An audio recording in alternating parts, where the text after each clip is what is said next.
यात्रा में भगवान झूलेलाल जन्मोत्सव के अवसर पर बेमेतरा सिंधी समाज की ओर से इष्ट देव झूलेलाल की भव्य शोभा यात्रा निकाली गई। यात्रा शहर के सिग्नल चौक पहुंचने पर किसान नेता योगेश तिवारी ने पुष्प वर्षा से स्वागत किया।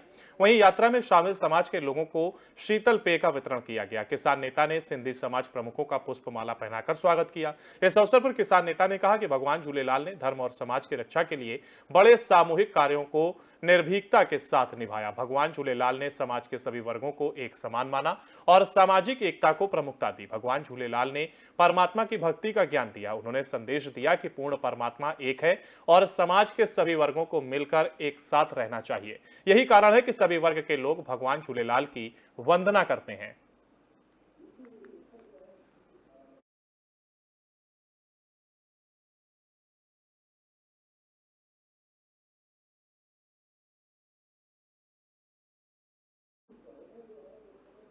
जैसा कि पिछले कुछ दिनों पहले धनोरा जनपद के 47 ग्राम रोजगार सहायकों ने अपनी कुछ मांगों को लेकर सामूहिक अवकाश लिया था, लेकिन शासन के द्वारा इससे कोई प्रतिक्रिया नहीं हुई, जिसके कारण प्रदेश भर के ग्राम रोजगार सहायक सचिवों के कलमबंद हड़ताल में जाने का निर्णय लिया गया है। उसी तरह प्रदेश संगठन के आह्वान पर घनौरा ब्लॉक अध्यक्ष सहायक सचिव संघ राकेश पांद्रे के नेतृत्व में घनौरा जनपद के सभी सहायक सचिव दिनांक 24 से 31 मार्च तक सामूहिक कलमबंद हड़ताल पर अपनी मांगों को लेकर सीईओ जनपद घनौरा को ज्ञापन सौंपकर हड़ताल पर बैठे हैं और उन्होंने सरकार से निवेदन किया है, हमारी मांगें जायज हैं और उन्हें सरकार जल्द से जल्द पूरा करे।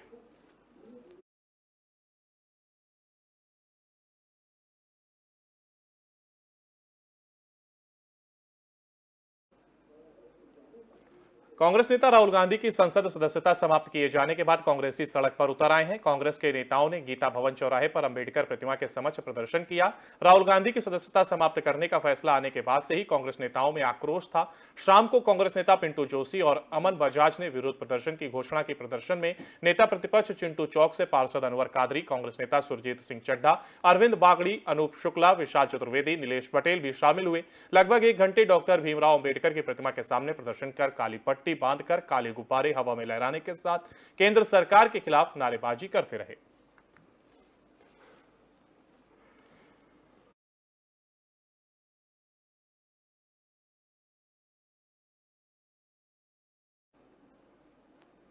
और इंदौर स्टेट बार काउंसिल के अध्यक्ष प्रेम सिंह भदौरिया शुक्रवार को ग्वालियर से इंदौर पहुंचे। मीडिया से चर्चा कर 25 चिन्हित प्रकरणों के समय सीमा में निपटारे के निर्णय के चलते वकीलों पक्षकारों की आ रही समस्याओं को लेकर अपनी बात रखी। इस निर्णय के विरोध में 23 से 25 मार्च तक वकील न्यायालयीन कार्य से वितरत हैं। बार और बेंच के बीच अभी तक इस मुद्दे पर एक राय नहीं बन सकी है और विरोध के स्वर मुखरित हो रहे हैं। भदौरिया ने कहा कि इंसाफ को समय सीमा में नहीं बांधना चाहिए। बार और बेंच के बीच में बैठेंगे, हमारी कठिनाई को वो समझेंगे, उनकी कठिनाई को हम समझेंगे, तब निराकरण होगा। सर अभी भी हमने आग्रह किया है, हमारी समस्याओं को से उनको अवगत कराया है, वो शहर से हमको आश्वस्त करेंगे, हमको बुलाएंगे, हम तैयार हैं। आगामी रणनीति क्या होगी अगर नहीं मानते? 26 तारीख को तय करेंगे। प्रदेश की 3 मुख्य पीठें हैं। कल मैं ग्वालियर में था और इसलिए आज मैं इंदौर में आया हूँ और कल मैं जबलपुर में जाऊंगा। सभी अवकाशक साथियों द्वारा जो अपने संगठन को मजबूत करते हुए एकता का परिचय दिया है और कार्य से विरत रहे हैं, उनको सबको साधुवाद देने और आप सब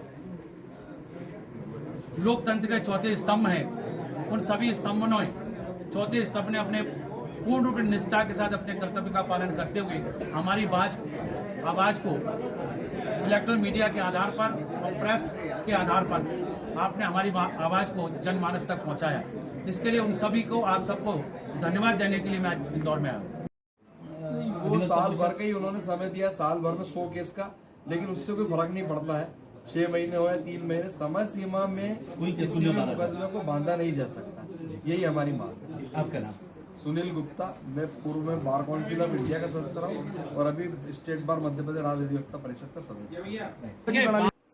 इंदौर में कांग्रेस के पूर्व मंत्री सज्जन सिंह वर्मा ने मोदी सरकार पर आरोप लगाया। सज्जन सिंह वर्मा ने कहा कि मोदी सरकार सीबीआई और ईडी का गलत इस्तेमाल कर रही है। साथ ही कहा कि प्रदेश में लगातार अपराध बढ़ रहे हैं। गृह मंत्री अमित शाह प्रदेश के दौरे पर हैं, तब उन्हें इस बात का जवाब देना चाहिए कि उन्हें गृह विभाग की रिपोर्ट झूठी है या प्रदेश में वाकई अपराध बढ़ रहे हैं। प्रदेश में भाजपा सरकार की सरपरस्ती में मध्य प्रदेश, जो देश की संस्कृति आध्यात्मिक राजधानी के रूप में पहचाना जाता था, उस पर अपराधियों का राज कैसे स्थापित हो गया। आगे बात करते हुए पूर्व मंत्री ने कहा कि प्रदेश में आदिवासियों पर लगातार अत्याचार बढ़ रहे हैं, चाहे वह मऊ की घटना हो या धार की घटना। लगातार आदिवासियों को टारगेट किया जा रहा है। सभी प्रकार के जघन्य अपराधों में मध्य प्रदेश सबसे आगे है।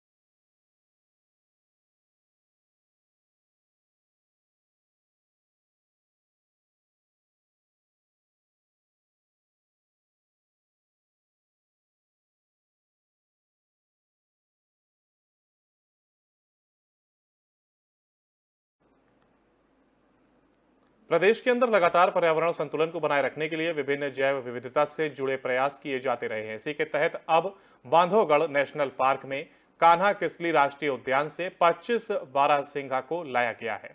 मध्य प्रदेश ही नहीं बल्कि भारत में अपने टाइगरों के लिए प्रसिद्ध उमरिया का बांधवगढ़ नेशनल पार्क आज से नए 25 बारहसिंघों की अठखेलियां का भी गवाह बनेगा। ये विशेष प्रजाति के बारहसिंघा विलुप्ति की कगार पर हैं और खड़ी प्रजाति से संबंध रखते हैं।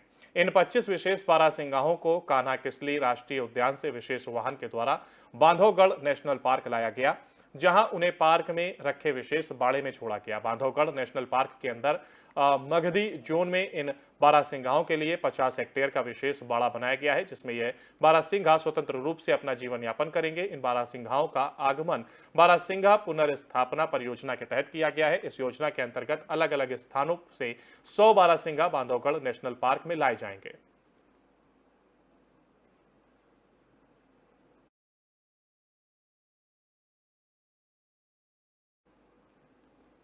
और इसी के साथ मध्य प्रदेश और छत्तीसगढ़ से जुड़े हुए बुलेटिन में फिलहाल के लिए इतना ही। बाकी की तमाम अपडेट के लिए आप लगातार बने रहिए एफएम न्यूज के साथ। नमस्कार।